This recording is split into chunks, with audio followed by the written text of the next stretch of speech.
Seja bem-vindo, Carlão. A gente ainda vai conversar muita coisa sobre Estação X, mas o primeiro passo é o que eu te prometi, fazer um tutorial te mostrando os motivos. Primeiro passo, aqui está o operador, você, eu ou qualquer outra pessoa. Quando a gente olha, supostamente, a gente da porta de casa olha ou da janela para alguma direção, o que a gente está olhando é o horizonte astronômico. A gente não leva em consideração a curvatura da Terra. Então, esse mesmo posicionamento que a gente olha para o horizonte verdadeiro é o que orienta a gente colocar os dispositivos. Depois, isso tudo é hipoteticamente, não somos cientistas, mas eu estou me baseando em tudo que eu estudei durante 6 anos. Nos 3 primeiros anos eu já sabia disso tudo, mas eu passei 3 anos experimentando, testando. Então vamos continuar. Pois bem, como nós já sabemos que precisamos levar em consideração a curvatura da Terra, agora nós vamos ver o porquê do direcionamento dos dispositivos. Aqui nós temos São Mateus do Sul. Se a gente olhar aqui, a gente vai perceber que essa umidade que vem do Atlântico Norte e a umidade toda que se acumula, aglutina a ela na bacia amazônica, na selva amazônica, com suor das árvores, isso vai descendo por aqui até passar pelo sul, sudeste do Brasil. E se a gente observar, existe uma corrente que também sobe. E essa corrente ela é fria e seca, porém ela empurra essa umidade. Então esse é o motivo da gente apontar os dispositivos para essas duas posições. Para cá, que a gente está vendo que é o rio aéreo, o rio voador que vem descendo, e para cá, que são essas correntes frias e secas, mas que vêm cheias de químicas, porque elas vêm com as químicas para se juntar aqui, ó, o tamanho dos rastros, na Patagônia. Porque essa região aqui é um bioma, ela funciona como um dispositivo. Então, vamos direto para a sua cidade, São Mateus do Sul.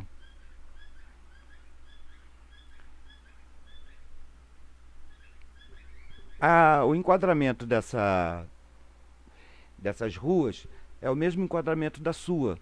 Eu não vou colocar o seu endereço exato, né? Mas a sua rua é uma dessas, para que todos os outros operadores saibam, mas não saibam exatamente, não todas as pessoas saberem onde é a sua casa. Mas a gente vê que é o mesmo enquadramento. Então, supondo que sua casa fosse aqui, nessa esquina, eu, no seu lugar, direcionaria daquela forma que eu já falei, inclinada para o chão, nessa direção e nessa direção. No entanto, você está recebendo bastante cápsulas, você pode colocar para todas as direções, que sempre vai ser bom, porque nós temos correntes também que vêm por altitudes mais baixas, pelo mar e do Nordeste. Aqui nós temos o exemplo de como se aqui fosse São Mateus do Sul. Então, quando você liga o seu dispositivo, o cooler ou o ventilador, aqui na época eu usava ventilador, só ventilador, então eu tinha feito esse desenho lembrando um ventilador, eu fiz no inverno, então pensando em estar jogando vento para cima para eu não ficar com vento em cima de mim num dia de frio. Mas o cooler, ou mesmo o próprio ventilador, a frente e a traseira vai servir a mesma coisa, porque quando puder, vocês tiverem oportunidade, vejam alguns vídeos na internet, o que é um quasar. É uma supernova, o nascimento de uma estrela. É exatamente o efeito do dispositivo nosso, é como se fosse um buraco negro. Em volta do buraco negro se forma o que é chamado de disco de acreção, uma série de materiais que são sugados, inclusive a luz. Até a luz é devorada pelo buraco negro. Mas antes entra nesse espiral até que é sugado. No nosso caso, as cápsulas estão fazendo o papel desse material, que é todo o material do universo, que também já recebeu um tratamento antes de entrar nas cápsulas.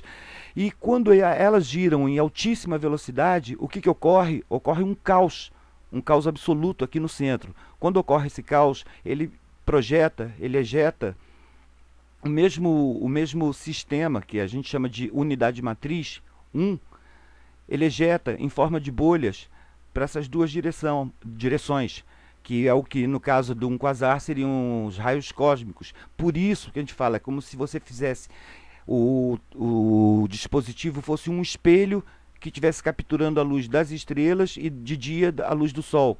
Só que não é exatamente a luz, não são fótons, são a unidade matriz, aí fica muito longo para explicar. Quando você liga, uma primeira bolha vai se criando, aí ela se subdivide até que você vai começar a ter uma bolha imensa que vai crescer para baixo do dispositivo, para cima do dispositivo, em torno do dispositivo e ejetando da frente e da traseira dele. Quando a gente inclina, levando em consideração a curvatura da Terra, como já foi mostrado, nós conseguimos projetar a uma distância muito maior do que se fosse um radar convencional, por exemplo, que estaria apontado para o horizonte astronômico. Se você apontasse o seu dispositivo reto, o que aconteceria? Você não estaria apontando primeiro para essas nuvenzinhas claras e nem para essa daqui. Você estaria apontando para essa que já teria chegado aqui. Então é essa a diferença que a gente fala de apontar na direção de onde está vindo os extremos, que vai ser mostrado no satélite no vídeo a seguir, nos satélites em colorido. Então é isso, quando você projeta para cá, a mesma bolha que tem aqui, essas mesmas bolhas, elas vêm para cá. Como isso é um rio voador, mesmo a corrente seca, ela também vem trazendo a umidade, e junto com a umidade, a condensação com partículas de geoengenharia, uma partícula poeira, uma árvore que está descascando, a casca está se desfazendo, forma poeira, que é uma poeira orgânica, né? E a terra também, que é uma poeira mineral, ficam flutuando e elas se convertem em núcleos de condensação. O que é um núcleo de condensação? Uma poeirinha que uma gotícula d'água gruda, outra, e vira uma gota e vira uma nuvem. No caso da geoengenharia, eles projetam nuvens gigantescas com iodeto de prata, cloreto de sódio, que acumulam muito mais umidade. Então é com isso que a gente trabalha. São as partículas antrópicas, antropogênicas, inclusive de poluição industrial urbana. Quando a gente começa a reduzir essas partículas em suspensão na atmosfera, a nuvem começa a reduzir, ela começa a voltar para o seu tamanho natural. Quando ela já vai chegando perto da estação X, ela já está basicamente quase que natural. Quando ela atinge a estação X, ela desmancha. Então é onde as pessoas pensam que a gente vai evitar chuvas. Não, ao contrário, porque o que acontece? Quando elas se desmancham chovendo mais natural. E o excesso de partículas que ainda está em suspensão, porque a geoengenharia não para, elas fazem esse inverso. Vai começar em seguida formar a mesma sequência. A mais clara aqui, depois a mais escura lá, e assim por diante. Santa Cruz do Rio Pardo. E vamos observar que isso daqui foi o que a gente chama de ataque, uma série de aeronaves pegando as bacias hidrográficas e reforçando toda a corrente amazônica que desce com umidade, uma corrente quente e úmida, e explodiu. Tudo que a gente vê um pouquinho com essas cores, que é a cor seguinte, que vai atenuando, são como se fossem buracos. Então vamos na sequência. É aqui. Eu vou tirar o cursor, mas a gente se concentra aqui e depois com o cursor eu mostro o resto. Foto seguinte. Olha aqui, bem na reta a gente vê aqui esse rompimento. E como também é empurrado por aqui, esse rompimento aqui. Mas vamos lá.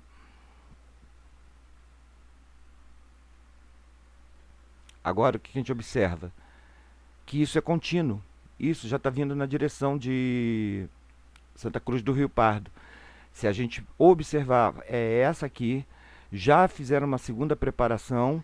E aqui a gente vê Santa Cruz do Rio Pardo limpo. E logo em seguida vindo mais um que já foi isso aqui. E chegou lá desmanchando. Pronto. E aqui segue. E lá vem bomba. É um videogame. Eles jogam videogame há muitos anos com a vida da gente, só que agora a gente que está jogando. e aqui a reincidência. Eu não vou ficar mostrando todas as estações X, mas eu vou colocar assim o seu posicionamento, que é aqui, né, da São Mateus do Sul, e a gente vai observar isso aqui que está descendo, em que direção? Na direção de Blumenau, onde tem duas estações X, a Sheila Machado e o Lucas. Então agora vamos colocar quadro a quadro. A gente vê que já está querendo crescer aqui e está passando aqui ao seu lado.